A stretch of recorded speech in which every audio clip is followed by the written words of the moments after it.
This is my 2012 Lexus Is250. It's the perfect daily, race car, and weekend driver. It doesn't always look like this. Half the times it's dirty, covered in dust, covered in everything, grime, you name it, you think about it. It's my daily driver. Okay, so engine-wise, it's the stock 2.5 liter V6. Yeah, I know it's not the V8, it's not the ISF. I wish it was. Makes 180 wheel horsepower. I took it to the dyno. Yeah, it's not that fast, but it's a fun car. I have replaced the radiator because it was broken and cracked when I took it to Irwindale. So it has a new Megan Racing radiator. I've done the OEM spark plugs, which are Denso, new gaskets. You have to take off the intake manifold. Every 4,000 miles, I service the car with OEM filters and Valvoline 530 oil. Transmission, what I ended up doing was at my shop that I worked at, I ended up swapping out the transmission fluid and the new filter. So when I got the car, it had a lot of issues. First of all, the suspension was worn out. It would clunk, bind. Point is, you'd hit a bump and you hear everything. I swapped out the suspension. I want to start off with the top. So upper control arms with camber adjustment because the tires used to get worn out. So I put Megan Racing coilovers on this car, and then Megan Racing lower control arm bushings. And after that, the car handled like a totally brand new car. It takes corners pretty quick without feeling sketchy. So, you know, for best bang for the buck. All right, so let's talk about brakes. When I bought the car, the rotors, when you would get off the off-ramp on the freeway, the car would shake like crazy. It had the original single piston brakes in the front. Since I knew I wanted to race this car, I went with Brembo. Right now, what we have is 6-piston Brembo brakes off the ISF.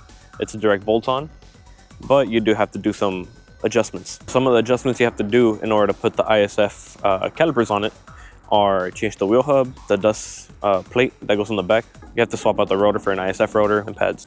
Everything in the front is Brembo, so calipers, rotors, and pads.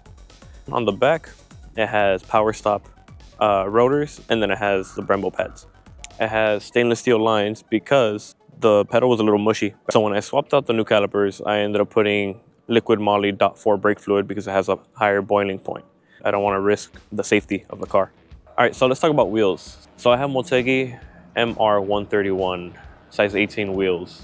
Sadly, I did curb the rim because your boy was at a Jack in the Box drive-thru and the curb was just too high. And then I ended up getting these black lug nuts because, like I was saying in the previous video about the truck, I live in a city where people try to steal shit all the fucking time. So I ended up getting key locks for every single lug nut, and I impact wrenched them, so it's gonna be hard to take off by hand. So crazy story, when I was driving back from my flight school, on the way back on the 710, if you guys know, that freeway has a few curves here and there.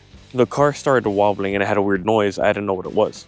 So I parked it, left it there for a few days because I thought it was the wheel bearings going out, but it wasn't that.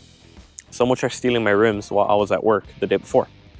So the lug nuts were kind of loose, and the wheel, it had 3 lug nuts on one and 2 on the other. So I honestly survived death. Honestly, I want to thank God because the wheels didn't go flying off on the freeway. But ever since then, I changed the wheel lugs. Anyways, back to the car. In the front, I have Firestone Firehawk Indy 500s. On the back, I have Bridgestone Potenza's RE980 AS Plus. So you guys are probably like, why do you have two different tires? Well, like I said about the suspension, back then it used to wear down the tires a lot quicker from the inside. So I had Bridgestone Potenza on both tires, both the front and the back. So I found some used ones. I have no issues with them. They're really good. They're racing tires. So I've tracked them. So I have no issues having 2 different sets of tires. All right, so let's do a quick walk around the car. For a 2012 car, the headlights are in great condition because I resurfaced them. The front of the grille, well, it has some rock chips, you know, like daily this thing. So I've taken it to different cities. I've driven it a lot within these past few years. I've taken it to Vegas, San Francisco, Sacramento, Bakersfield, San Diego, all the major cities you could think of that's near LA. The headlights, one of them was completely out when I bought the car, and one of the fog lights, and it was opposite of each other. This one was out and the other one was out. All right, so we walk around. We have the F Sport badge right here on the fender with a little bit of paint correction on the side, but the body is pretty solid. I have window tint on all the sides. It has a sunroof, just like the Suburban and just like my first car. All the cars that I have all had a sunroof, which is amazing. And you might see a difference between the tires. So the front are actually smaller than the rear. The front have 225s and the rear has 255s, so the rears are a bit wider. I have 3 stickers. I have Osaka, Kyoto, and Tokyo stickers, and an HKS, tuned by HKS, even though it's not really tuned. But anyways, more or less, I put it on because I like the sticker. I went to Tokyo this past year, and I decided to get stickers from there. So as we come here to the back, you can tell that there's a dent in the bumper. Unfortunately, I was at my girlfriend's house, and they ended up hitting the rear bumper and the rear diffuser. So I took off the rear diffuser to get it repainted, and I need to get the rear bumper painted too. On the top, above the windshield, I had a wing spoiler. But like I said, people try stealing shit. A thief tried to steal it, ended up breaking it. And I have the new piece, but I also need to get it painted.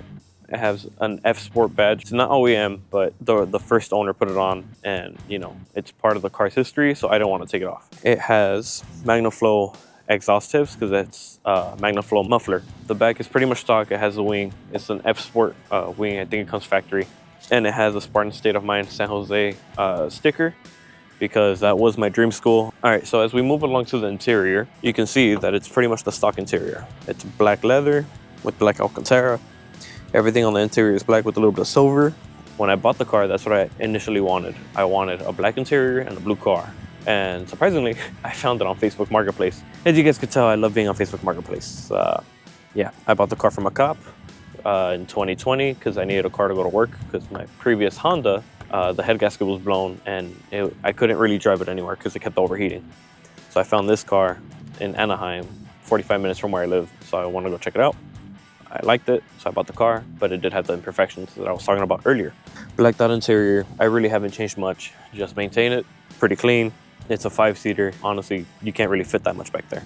You can fit 5 people, but you're gonna be cramped. Done that a few times on a long road trip. 21st birthday, I went to Vegas, and we did not fit in the car at all.